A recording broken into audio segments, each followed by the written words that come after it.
great skyline can be one of the most inspiring sights. Skylines remind us of heritage and history.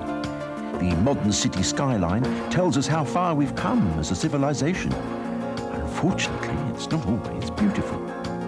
Yet someone was responsible for the design of every one of those structures that make up our skylines. And I'm not just talking about the great tall buildings in the city, but about the barns and farmhouses, the silos and the bridges that make up our environment. Each of them is a structure, and a human being had to figure out how to make them do the job they were supposed to do, and to make sure they wouldn't fall down. I'm Don Westwood, and I'm a professor of architecture. Now, most people think architecture is just about the way buildings look. But in this series, I want to tell you something about the science of architecture.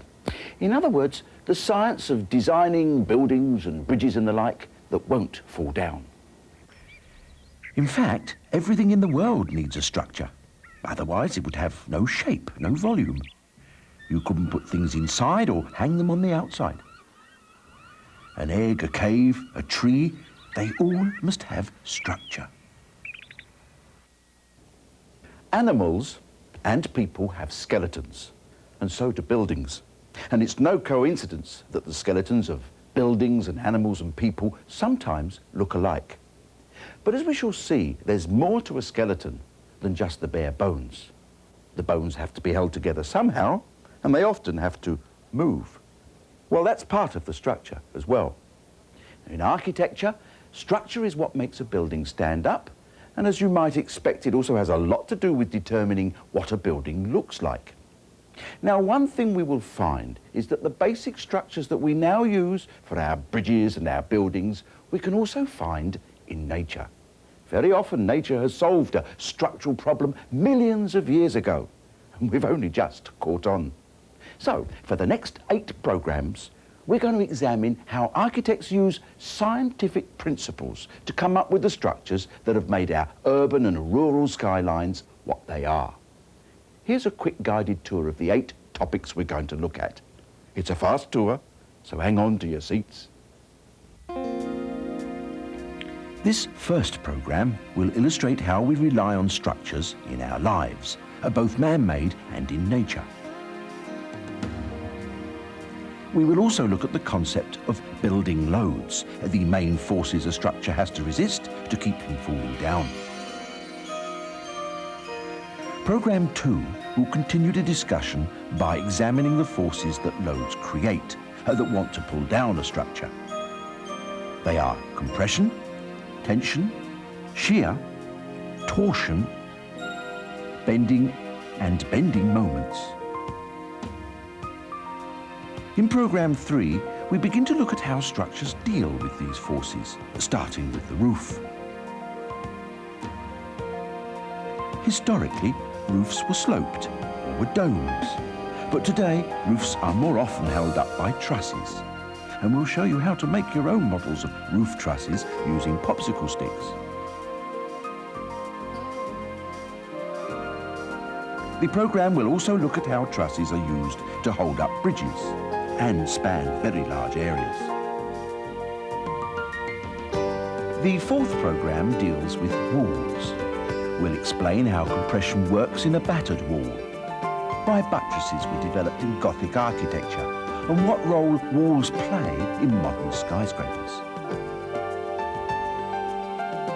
We'll also explain the principles of pre-stressing, reinforced concrete, post and slab construction, and cantilevers. Arches are the topic for Program 5. We'll look at their great strength and durability and show you how to experiment with different arch shapes.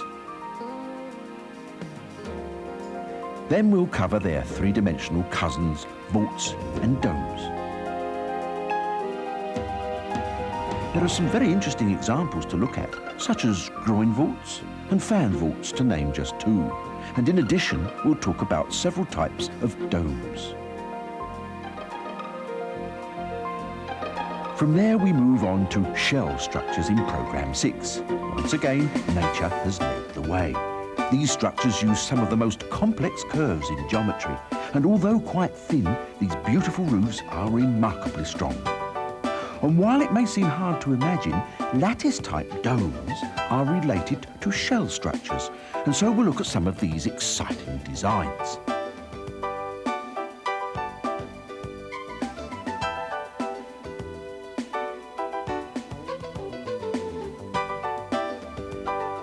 After that, number 7 will cover structures that use suspension systems. That is, rope bridges, suspension bridges, cable-stayed bridges, suspension buildings, as well as related tension-based structures such as tent roofs and pneumatic domes. And finally, Programme 8 examines mega structures. How high is up, which includes how to arrange the columns, tube buildings, suspended floors, counterweights, and how all this relates to termites, neutral axis, air conditioning, and we still managed to squeeze in tensegrity. Oh, that was quite a trip. Now, to understand how a building stands up, we don't need to use mathematics. Most of the time, the reasons turn out to be just common sense. Besides, we already know a lot about why something stands up. We've got a quite well-developed intuition about these things. For instance, we'd know whether to trust our weight to a plank across a river or a gap between two buildings. We already know, too, how to put up a ladder. We wouldn't put it too far out, nor would we put it flat up against the wall. We put it just where it would feel safe to climb up it. We could even pitch a tent, even if we hadn't done so before. Probably go through quite a bit of trial and error, but eventually we would put it up quite quickly, because it's just basic common sense. Nobody's necessarily told us how to do it, nor have we consciously learnt it. We've just evolved our own intuition about these things, because that's part of what common sense is all about. Well, what I want to do with these programmes is to extend that. A very long way, mind you, but just extend our own understanding of structure by building on common sense. Did you ever have that feeling when you've noticed something for the first time, you discover it showing up everywhere? For instance, you buy a new 4x4 and suddenly everybody else seems to have bought a similar car.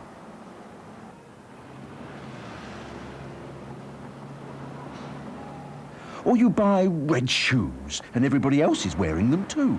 Well, there's no conspiracy here at all. They've always been there. You've even seen them before, but you've not been sensitized to looking for them. It's the same thing about knowing something. Once you know something, you can then look at things you've been looking at for years and suddenly see them in an enhanced light, as it were. I'll give you an example right off the top that you can go and look at straight away.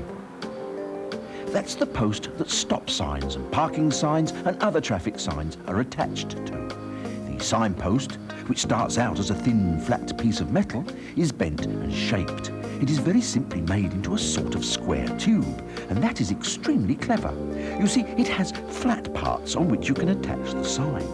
With the old round poles, after the sign had been put on it, that sign would often twist around in the wind. But this clever structure of the square pole has holes in it to let the wind pass through and keeps the sign pointing the right way. It's utilitarian, and you see it day in and day out and never give it a second thought. Until now, that is.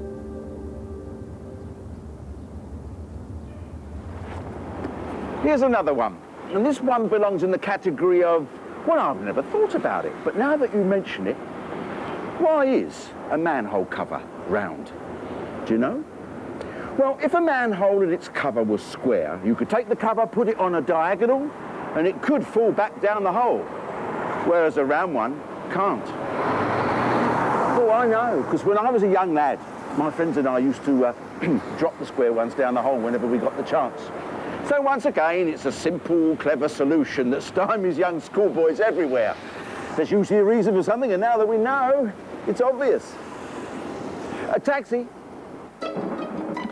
Now a final example, one that many of you will have as part of your house. Lots of houses have front porches, often going the full width of the house. Usually the roof of the porch slopes forward.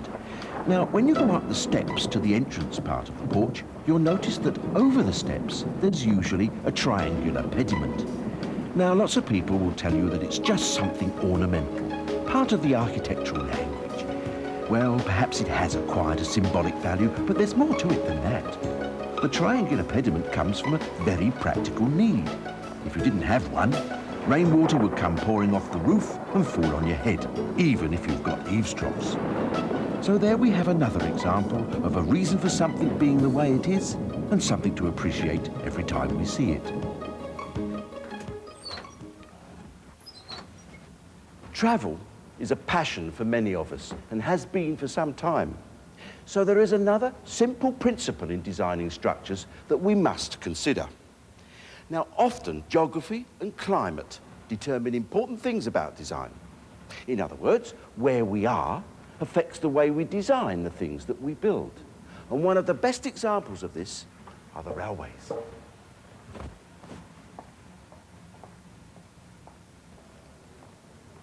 They exist all over the world, and up to a point, they all look alike. All railways have tracks that are kept a fixed distance apart by ties, and they all have engines pulling coaches and freight cars and so on. But there are some significant differences. Here we have an engine which has a boiler and is driven by steam. This one too is a steam locomotive of a slightly earlier vintage. But there are big differences between the two. That one has a flared smokestack, whereas this one has a tall stack with a strange-looking object on top. It's called a spark catcher. But why has this one got one, whereas the other one hasn't?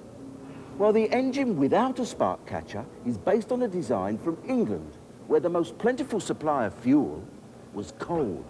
And coal burns without making a lot of sparks. And besides, the English countryside is damp, and the trains rarely pass through vast uninhabited forests or dry plains that might catch fire. Well, of course, the engine with the spark catcher was designed for use in North America. There was no convenient source of coal in the middle of nowhere, but there was almost always an abundant supply of timber. So most North American engines built in the last century burned wood. They made lots of sparks. You know that if you have a fireplace at home. And for the same reason that you put a screen in front of your wood-burning fireplace, the designers of early North American steam engines had to put a screen over the smokestack. This provided some degree of protection to the vast plains and forests the trains had to pass through, to say nothing of keeping the wooden bridges and trestles from catching fire, which would not have been any good at all. Oh, and speaking of catchers, another difference in the two engines is on the front. The North American train has a cow catcher bolted to its front. The English one doesn't. Now, it's not that the English didn't have cattle. They certainly did. But they also had hedges and stone fences to keep the beasts off the tracks. On the North American continent, it was much easier to put a fence on the front of the engine and sacrifice an occasional startled steer than it was to build thousands of miles of fence, especially if there was no easily found supply of fence material. These examples, I think, have illustrated that the design of anything depends not only on what it's doing or what it's being used for, but where it's being used. Now, you may remember that at the beginning of the program, I said that one of the main reasons something needs a structure is to prevent it from collapsing or falling down. And the first question we have to ask ourselves is, what could cause a bridge or a building or anything for that matter to fall down in the first place? Well, here on Earth, we're constantly fighting gravity, holding up our own weight, for instance, or this house of cards. And we also have to do battle with the wind. And a building has to do exactly the same.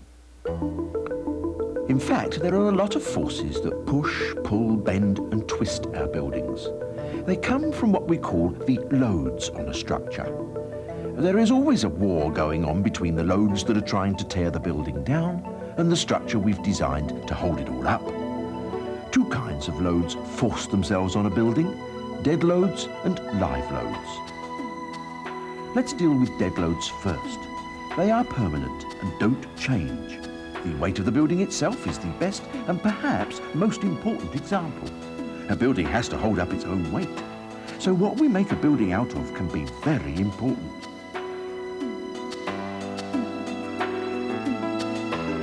For example, In beams of equal size, steel will weigh 3 times as much as concrete. Surprisingly, aluminum weighs slightly more than concrete. Now, I know that may seem difficult to believe, but it's true, because we never see something made out of aluminum the same size as we do concrete. Glass weighs about the same as concrete, but wood will weigh just 1/16 as much as steel. Is it any wonder then that we still use wood for many different kinds of structures? In fact, with many modern man-made building materials, the designers have tried and are still trying to mimic the properties of wood. Of course, we can look up information like this in a book, and that would tell us how much our structure weighs. So that would take care of the dead loads.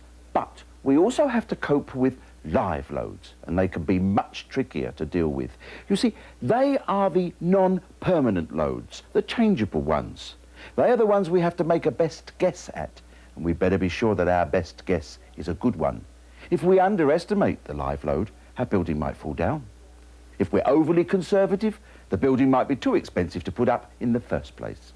Every design has to take into account these competing concerns.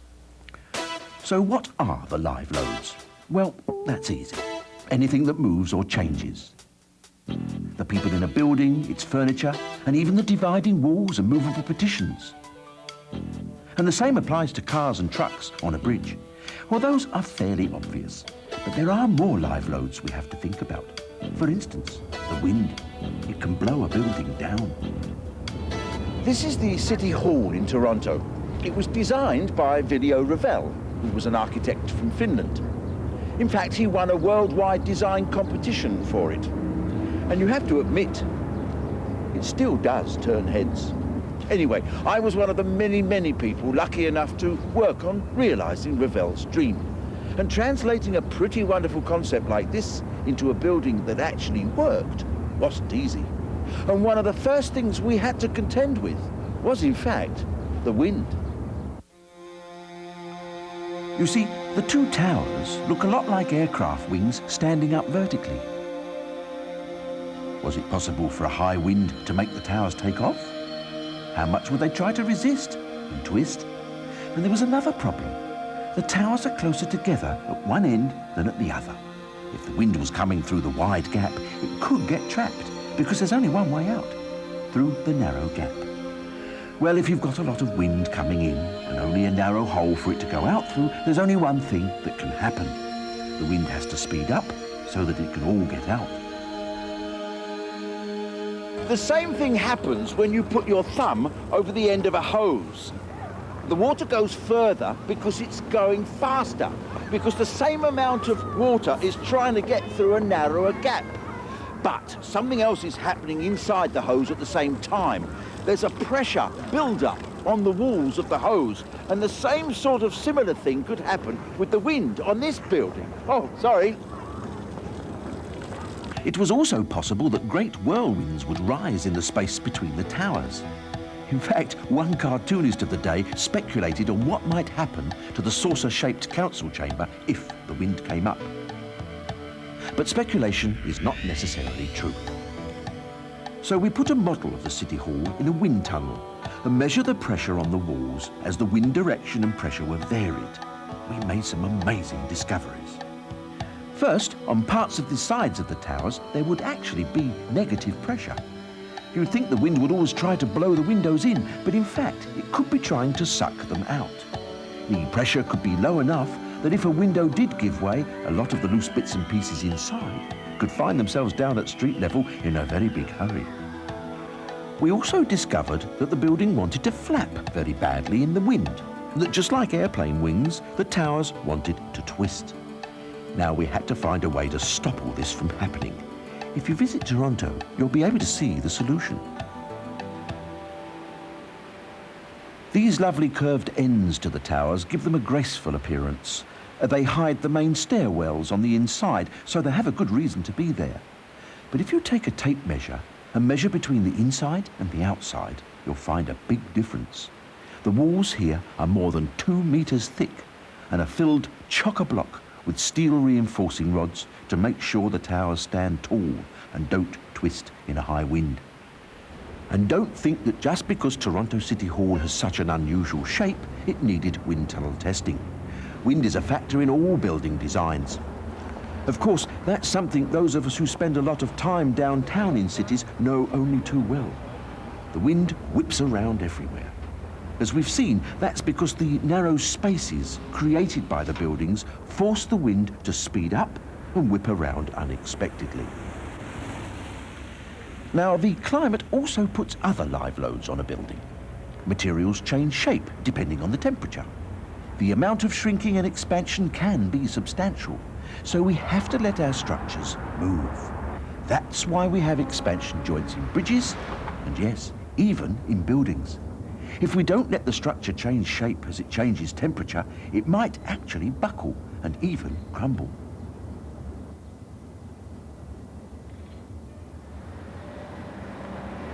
Here you can see the difference in this expansion joint on a bridge, in summer when it's tight, and winter when it's noticeably opened up. The same sort of thing is true for buildings. Again, we had an unusual expansion and contraction problem here at the City Hall in Toronto. The lovely white marble on the exterior walls is more than just eye-catching. It was the whitest marble we could find. And the reason goes well beyond aesthetics. The white marble actually reflects the sunlight, and that serves to reduce the heating that the sunshine would otherwise cause. Because when we first looked at the design of the towers and the amount of expansion that could be caused by the sun, we found that if we weren't careful, each tower would try to expand sideways by as much as 3 inches. That's 10 centimeters. That's far too much for expansion joints in the building to handle. So we had to find other ways to control this. One additional way was to consider shaping the panel into scalloped curves. That means that at most sun angles, they actually cast shadows on themselves, thus reducing the heating effect of the sun. And finally, we mounted the panels on thick blocks of insulation, ironically in this case to keep the heat out, not in. And with all that, we were able to reduce the expansion and contraction down to an acceptable 1.5 inches. That's about 4 centimeters. And we allow for that expansion by building in spaces for the building to breathe into. There's an expansion joint down there. We even have to take into account how a building settles on its foundations. Many buildings have some parts that are heavier than others. For example, this building is 24 stories high on the right, with a 10-story extension on the left. The higher part weighs more and may settle faster than the extension.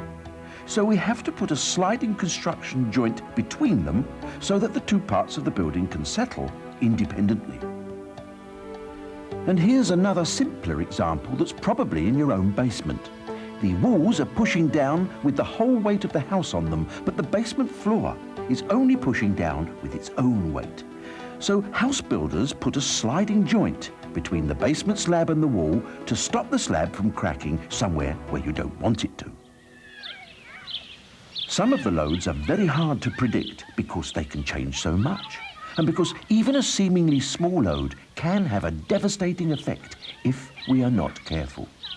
For example, a small child could rise higher and higher on a swing, not by swinging harder, but by a series of small efforts made at the right time. Well, if we can do that on a swing, some forces can do it to a building. For instance, machinery that vibrates in a building can cause such problems. Even bells in towers.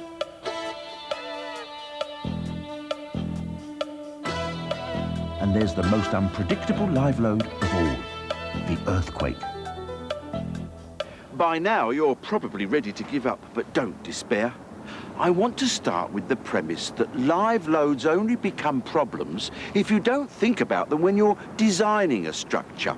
Because when you do think about it, constraints like this sort of turn on the creative juices. I mean, there's nothing like a seeming obstacle to provoke you to find a way around it. Because in a way, creativity is a response to a need to overcome. You need a problem before you can create a solution. So, how on earth does any structure resist all these loads that are conspiring to make it fall down? Well, the simple answer is that the structure just pushes or pulls back. But how does it know by how much to push or pull? These children know. In a tug of war, when they pull harder, I pull harder. And if they're about to be beaten, maybe they'll add another player.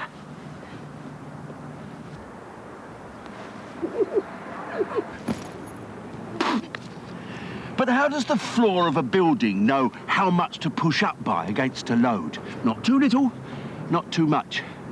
Well, for the answer to that, join me next time. OK, guys, let's try that again.